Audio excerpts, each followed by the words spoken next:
In May 1945, soldiers of the US 101st Airborne Division, which had taken over occupation duties in the town of Berchtesgaden in southern Bavaria, made an interesting discovery. Berchtesgaden was the Nazi town, laying at the foot of the mountain where Hitler and many other Nazi leaders had their private houses, a carefully guarded alpine village called Obersalzberg. The 101st Airborne hadn't captured Obersalzberg. That feat had been achieved by French armored forces and part of the US 7th Infantry on the 4th of May 1945, but the 101st had taken over garrison duty shortly afterwards. The Nazi buildings atop the mountain were in a bad shape, the complex having been bombed by the Royal Air Force on the 25th of April 1945 in case Hitler had decided to flee from surrounded Berlin and continue resistance from the Alps. But the very extensive deep tunnel network beneath Obersalzberg was intact, and GIs discovered a veritable treasure trove of loot hidden inside special rooms and huge steel safes. The complex was thoroughly looted for souvenirs and also combed carefully for intelligence. So it was that US paratroopers combed the wider region around Berchtesgaden for Nazi treasure, paying particular attention to mines, many of which had yielded large amounts of stolen art, gold bullion and documents in the weeks before and after the German surrender. Near Berchtesgaden, the GIs found a salt mine that was stacked up with schnapps crates, containing a huge quantity of books amounting to some 3,000 volumes. Some were marked inside as having belonged to Hitler's personal library. Hitler had 3 libraries, with, in total, 16,300 books. A voracious reader at his private home at the Obersalzberg was a small library of 500 to 600 volumes in his first-floor study. In his bedroom was a much more personal collection reflecting his tastes and interests, a shelf of American West adventure novels by Karl May, some political tomes, and books about German shepherd dogs. Hitler's second library was a small collection at his Munich apartment. And finally there was a huge, formal collection housed at the Reich Chancellery in Berlin. The Berlin collection was mostly books that had been presented specifically to Hitler, housed in the building's west wing. Popular subjects were military history, German royalty, architecture, theatre, painting, sculpture, health, geography and religion, plus some 800 to 1,000 novels. So it was that the Soviets captured the Reich Chancellery Library, it having been moved underground into bunkers to avoid the Allied bombing of the city and later the heavy fighting for the city centre between German and Soviet forces. Much of it was carted off by Soviet military intelligence at war's end. Rumour has it that this trophy library was housed for decades in an old church in Moscow until 1995, then quietly broken up and scattered to library collections throughout Russia. But 80 volumes of Hitler's Berlin library now reside in the United States. In May 1945, US Army Colonel Albert Aronson, one of the first US officers to enter Berlin before the main US and British occupation zone forces arrived in June, was able to enter Hitler's bunker and other bunkers beneath the Reich Chancellery. The Soviets permitted him to remove 80 volumes from Hitler's library. These he had shipped home until in 1979, when Aronson's nephew donated the volumes to Brown University Library.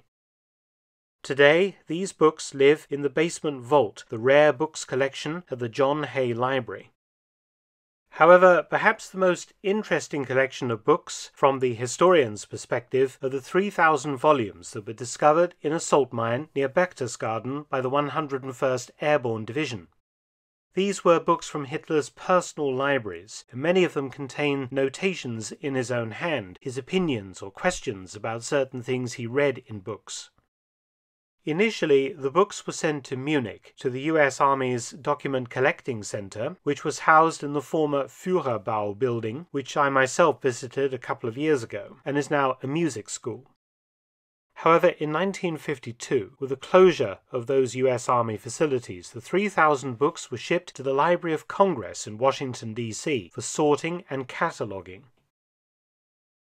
Librarians then culled this collection of books. They only kept volumes they felt were of historical interest, or those that contained Hitler's own handwritten annotations.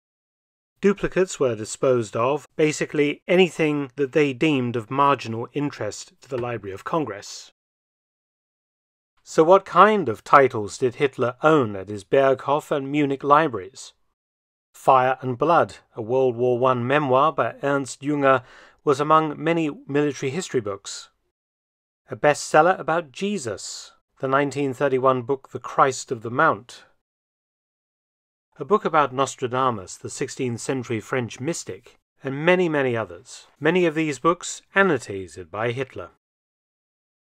The oldest book is a 1917 copy of Peer Gynt, Norwegian Henrik Ibsen's Nordic epic. It was given as a gift to Hitler in 1921 by Hitler's close friend and mentor, the notorious anti-Semite and playwright Dietrich Eckart. Eckart died in 1923, but said famously on his deathbed, "Follow Hitler, he will dance, but the music to which he dances was composed by me." The remaining 1,800 books from Hitler's Obersalzberg and Munich collections were either donated to other libraries across America or sold off.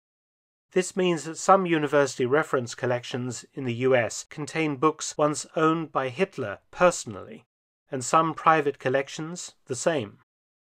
So here's the really interesting part of the story. Those 1,200 volumes are held in the Hitler Library at the Jefferson Building of the Library of Congress, and have, incredibly, almost never been checked out by readers, which is odd, considering the number of Hitler biographies that have come out in the past 70-plus years.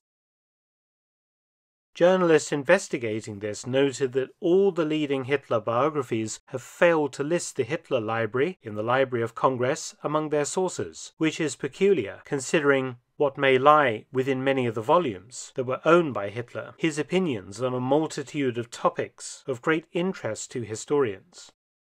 For example, in the Brown University collection of Hitler's books, there is one that is heavily annotated and very worn. According to historian Timothy Ryback, who has examined both of the Hitler libraries in America, this most heavily used of all of Hitler's books is an obscure title. It is titled Magic, History, Theory and Practice by the writer Ernst Schertl, published in 1923. Schertl was the author of numerous books on flagellation and eroticism, and was the leading figure in the German nudist movement of the 1920s and 30s.